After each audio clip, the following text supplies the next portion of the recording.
जोंहा सानैसो एक्स आर्मि बिथांमोना ज' जानानै नैबेहाय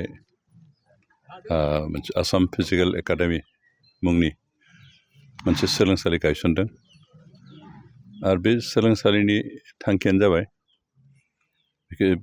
जोंनि बे ओनसोलनि जायफोर सेंग्रा सिख्लाया पुलिस बा army CRP BSF SSB CISF बेफोराव साख्रि मावनो गोसो जायो बिथांमोनखौ जास्ट प्रिलिमिनारि ट्रेनिं होनाय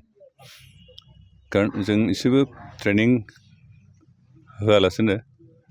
डाइरेक्ट बिथांमोननि इन्टारभिउ फेस जायोब्ला गोबाङानो पास जानो हाया खारनाय बारनाय बेफोराव जों गावनि फिजिकेल फिटनेसखौ देखायहैनो हाया बेनिखायनो गोबाङानो सेलेक्ट जाया बेनिखायनो जों जाहाथे अन्तत गावखौनो फिजिकेलि फिटनेसखौ प्रिपेयार खालामना लाखिनो हायो बेनि थाखायनो बेबायदि माबाफोरनो जायफ्रा पुलिसफ्राव बा फर्सआव जइन खालामनो गोसो जानाय सेंग्रा सिख्ला बिथांमोनखौ बेवहाय अन्तत 1 month फिजिकेल ट्रेनिं होनाय जायो कचिं हिसाबै आरो बेनि गेजेरजों अन्तत जोंनि सेंग्रा सिख्ला गावखौनो इन्टारभिउनि थाखाय फिट खालामनायनि मोनसे सुबिदा लानो हायो आरो बेबायदि इनस्टिटिउसन गायसननायनि गेजेरजों मोनसे बेच इटिमेटि बिथांमोना दिहुनना हरबाय आरो लास्ट जिथु बेच थांदों बिथांमोननि प्राय 70आनो फिजिकेल फिटनेसआव सेलेक्ट जाबाय होनना बुंदों जा रिटेन टेस्ट होनो थाखाय रेडि जाना दं आरो बे जोंनि थाखाय जोबोद गोजोनथाव बाथ्रा खारन आथिखालाव सिभिलियन माबाफ्राव साख्रि मोननो जोबोद गोब्राबसै जोंहा जि मोनसे मोननै साख्रि मोनबा फर्सआवनो मोननायनि चान्सआ बारा दं खिन्थु बेवहाय जों गावखौनो फिजिकेल फिटनेसखौ थि खालामना लाखिनो हायाबा जोंनि खारनाय बारनाय बे टाइमिंफोरखौ जों होसोनो हानाय जायाबा बेनि थाखाय जों सेलेक्सन जाहायाबो जानो हागौ बेनिखायनो जाहाथे जों इन्टारभिउफ्राव सेलेक्ट जानो हायो बेनिखायनो गावखौनो प्रिपेयार खालामनाय बे मोनसे सुबिदाखौ जों साफ्रोमबो बर' सेंग्रा सिख्ला बर'जों लोगोसे बे ओनसोलाव रायजो जानाय गासैबो सेंग्रा सिख्लाफ्रा जाहाथे बाहागो लायो बेखौनो खावलायदों इनस्टिटिउसना जोबोद गोदान बेवहाय जितु इनफ्रास्ट्राक्चार नांगौ बेखिनिया गैया आरो बेनिखाय प्रब्लेमनि गेजेरजोंबाबो जोंहा इन्सट्राक्टर बिथांमोना बेखौ फोथांना लाखिनो नाजादों बिथांमोना जोंनो मोनसे मेम'रेन्डाम जाहाथे बेहाय अन्तत बे इन्सटिटिउसनखौ फोथांना लाखिनानै इन्सटिटिउसन मोनसे सालायनो थाखाय जिखिनि सुबिदा नांगौ इनफ्रास्ट्राक्चार बेखिनिखौ जाहाथे बेबस्था खालामनो हायो बेखौ खावलायदों दा जों काउन्सिल हिसाबै बेबायदि डाइरेक्ट बेबायदि हागोन होननानैबो बुंनो हाया खिन्थु जों बोरैहाय सावरायलायनानै माबाफोर राहा दिहुननो हायोबा नामा बेखौ जों सावरायनानै बेबस्थाखौ सिन्था खालामगोन जों लुगैयो जे जोंनि ओनसोलनि BTC ओनसोलनि सेंग्रा सिख्लाफ्रा जाहाथे आर्मियावनो जा पुलिसावनो जा पारामिलिटारि फर्सेसआवनो दं गासैफोर जाहाथे साख्रि मोनो आरो बेजों लोगोसे गावनि न'खर गावनि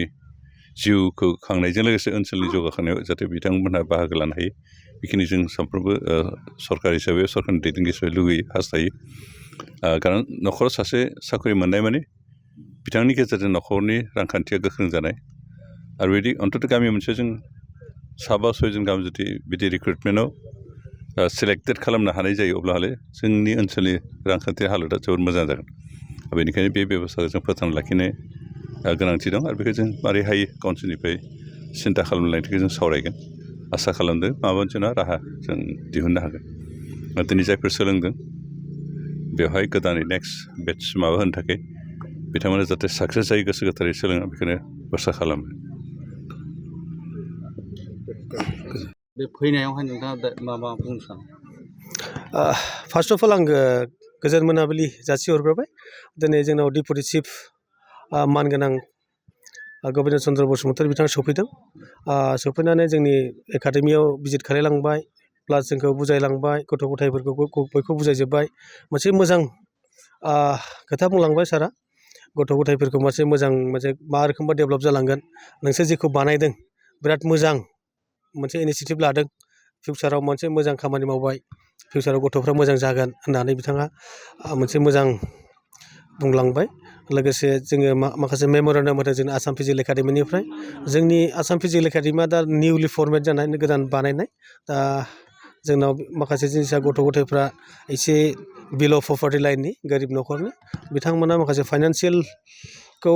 मोजाङै सापर्ट खालामनो हाया दिनै फाइनान्सियेल सापर्ट खालामनो फैनो हाया जोंनि आसाम फिजिकेल एकाडेमि नुजाथि फैनो हाया दा बिनि थाखायनो जोङो जोंनि गभर्नमेन्टनिफ्राय माबा मोनसे अनसुंथाइ मोनगोन नामा होननानै जोङो सारमोननिसिम मोनसे मेम'रेन्डाम होनाय जादों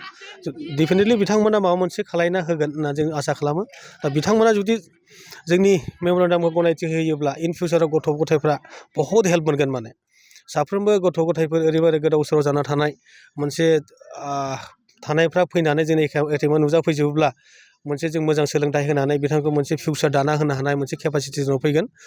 स्कुलबो मोजां जों स्कुलनि थाखाय मोनसे मोजां स्कुल नांगौ जोंनो क्लासरुम नांगौ मोनसे गासिबो नांजोबो आरो मोनसे एकाडेमि सालायनो थाखाय मा मा इकुइपमेन्ट्सफोर नांगौ बे जोंनो नांजोबगौ दा बिनि थाखाय जों मेम'रेन्डाम होदों दा बिथांमोना निस्सय माबा मोनसे खालायगोन होननानै मोनसे जोंखौ खोथा होलांबाय बिथाङा रायलायनायाव माबा मोनसे खोथा होलांदों नामा दा एटलिस्ट बिथाङा जोंखौ जेबो बिदि होनथ'वाखै दा सावरायगोन सारमोना होननानै बुंदों दा सावरायनो माबा मोनसे रिजाल्ट बरनथारगोन होननानै बिथांमोना जोंखौ खोथा होलांबाय जोंबो आसा खालामो सारमोना जाहाथे माबा मोनसे रिजाल्टखौ होयो आरोखि ना मोजां फिउचाराव